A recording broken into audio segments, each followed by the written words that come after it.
হয়েছিল।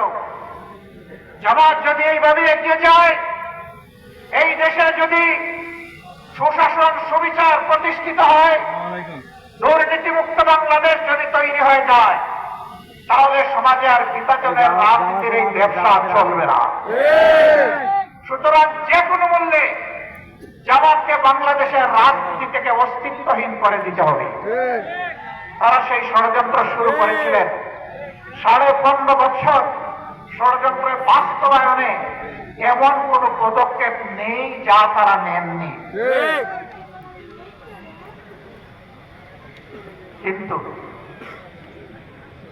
তাদের কোন দুঃশাসনের সামনে, জুলুমের সামনে, অন্যায় আবদারের সামনে মহান আল্লাহ রাব্বুল আলামিন সাক্ষী, বাংলাদেশের 18 কোটি মানুষ সাক্ষী, বিশ্ববাসী সাক্ষী, জামাতে ইসলামীর নেতৃবৃন্দ তো দূরের কথা, সাধারণ একজন সমর্থক মাথা নত করে নাই। ইসলামী ছাত্র শিবিরের উপর তাণ্ডব চালানো হয়েছে, জীবন কেড়ে নেওয়া হয়েছে, পঙ্গু করা হয়েছে, তাদেরকে গুম করা হয়েছে, কিন্তু ইসলামী ছাত্র শিবির কারো কাছে মাথা নত করে না। শিক্ষা প্রতিষ্ঠানগুলো থেকে ইসলামী ছাত্র শিবিরকে নির্মূল বলে ঘোষণা দেওয়া হয়েছে। হ্যাঁ,